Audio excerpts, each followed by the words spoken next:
ऐसे मामले में जिसमें सीबीआई की क्लीन चिट मिल चुकी है, आय से अधिक संपत्ति का मामला, और आप लोगों ने देखा होगा कि उस समय भी कितनी बड़ी बड़ी बातें भाजपाई चिल्ला चिल्ला के कर रहे थे। तो जांच एजेंसियों के दुरुपयोग का एक बार फिर से मामला सामने आया है।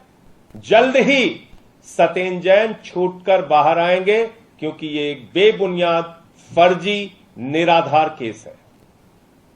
इसके साथ साथ मैं ये भी कहना चाहता हूं कि भारतीय जनता पार्टी ऐसे एक नहीं अनेक हथकंडे अपनाएगी, अपना ले। आम आदमी पार्टी हिमाचल प्रदेश का चुनाव मजबूती से लड़ेगी, और बीजेपी हिमाचल में हार रही है, उसकी बौखलाहट है, और उसी के कारण यह गिरफ्तारी की गई है। इसमें आपके कोई और प्रश्न हो तो मैं और विस्तार से आपको जानकारी दे सकता हूं। अरविंद केजरीवाल ने बीजेपी में प्रेस कॉन्फ्रेंस में कहा था कि ईडी सत्येंद्र जैन को गिरफ्तार कर सकती है, एजेंसियां कर सकती है, तो क्या इस मामले को लेकर आप लोगों को पहले से आशंका थी? देखिए, ये पहली बार नहीं हुआ है दिल्ली में।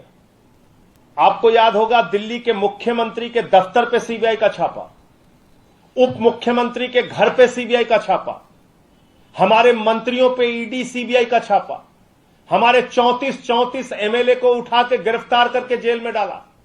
आम आदमी पार्टी को उत्पीड़न की एक नहीं 1000 घटनाएं झेलनी और बर्दाश्त करनी पड़ी है भारतीय जनता पार्टी के इस दुर्भावना की राजनीति के कारण, जांच एजेंसियों के दुरुपयोग के कारण। एक नहीं 1000 घटनाएं, और हर घटना में हम पाक साफ निकल के आए। हमारे तमाम विधायकों को कोर्ट ने बरी किया। हमारे तमाम मामलों में जांच एजेंसियों ने कहा कि नहीं, इनके खिलाफ तो कोई साक्षी ही नहीं। तुमको 8 साल से गिरफ्तारी की याद नहीं आई? ऐसी बड़ी एजेंसी ईडी ईडी ईडी चिल्लाते रहते हो। ऐसी जांच एजेंसी को तो बंद कर देना चाहिए जो 8 साल में एक मामले का निपटारा ना कर सके। 7 बार गिरफ्तारी, 7 बार पेशी हुई सत्येंद्र जैन की, तब गिरफ्तारी की जरूरत महसूस नहीं हुई। आज जब हिमाचल प्रदेश के इंचार्ज बना दिए गए सत्येंद्र जैन, जब बीजेपी हार रही है वहां पे, तो आप गिरफ्तारी कर रहे हो, ड्रामा नौटंकी कर रहे हो सिर्फ आम आदमी पार्टी को बदनाम करने के लिए। तो ये पहली बार हमारे साथ नहीं हुआ है, यह हमने बहुत बर्दाश्त किया है। पूरी की पूरी दिल्ली सरकार को पहले दिन से इसी तरह की अरेस्ट, इसी तरह की जांच एजेंसियां लगा के, इसी तरह की उत्पीड़न की कार्रवाई हमारे विधायकों के खिलाफ करके यही किया गया। एक दिन में 9 एफआईआर बाबा जी ने मेरे खिलाफ किया। उत्तर प्रदेश में 9 एफआईआर एक दिन में। राष्ट्रद्रोह का मुकदमा लगाया, 23 एफआईआर लिखी अब तक मेरे खिलाफ। चुनाव लड़ते नहीं हो, चुनाव से भाग जाते हो, हार का डर सताता है तो कुंभकर्ण की नींद से जागते हो, कहते हो अरे रे हिमाचल हार रहे, चलो सत्येंद्र जैन को अब गिरफ्तार करो। 8 साल पुराने मामले में, जिस मामले में सीबीआई क्लीन चिट दे चुकी है, कह रही नहीं साहब हमारे पास तो कोई साक्ष्य नहीं है। तो मैं ये कहना चाहता हूं, सत्येंद्र जैन को पहले भी ईडी ने इस मामले में कई बार बुलाया, पहले भी वो कई बार पेश हुए हैं, लेकिन उनको वापस भेज दिया जाता था। क्या आज ईडी ने सुबह ही उनको बुला लिया था, उसके बाद अचानक से कह दिया आप अरेस्ट? देखिए, मैं यही तो आपसे कह रहा हूं। क्या आपको लगता है कि ऐसी जांच एजेंसी की हिंदुस्तान में कोई जरूरत है जो 8 साल में एक केस का निपटारा न कर सके? 8 साल लग जाए उसको एक केस का निपटारा करने में, और देश की अपने आप को सबसे बड़ी एजेंसी कहती है ईडी ईडी ईडी। 7 बार जिस आदमी की पेशी हुई, 7 बार, कभी आपको गिरफ्तारी की जरूरत महसूस नहीं हुई? कभी नहीं। और आप कब गिरफ्तार कर रहे हैं? जब उनको आम आदमी पार्टी के मुखिया अरविंद केजरीवाल जी ने हिमाचल प्रदेश का इंचार्ज बना दिया।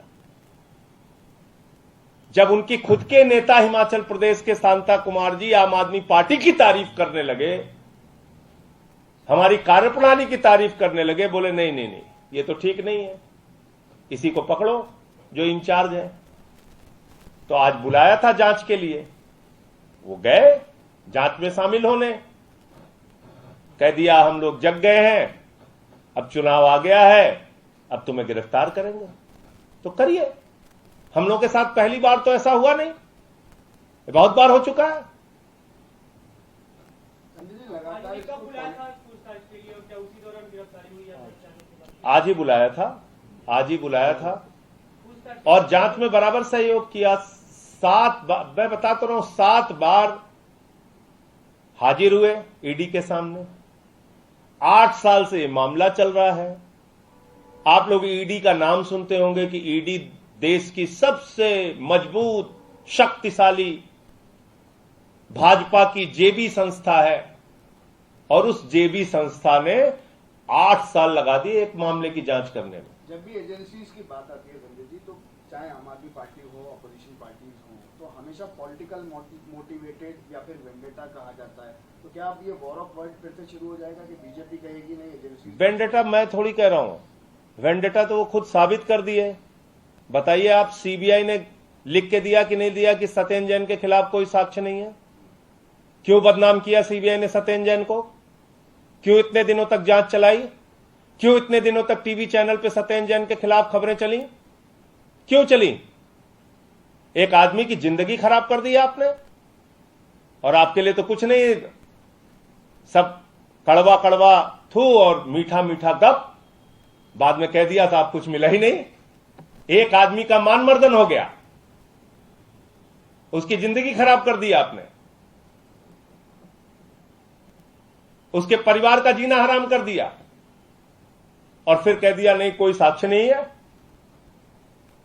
8 साल से आप जांच कर रहे हैं, 7 बार आप बुला चुके हैं, 7 बार पेशी करा चुके हैं।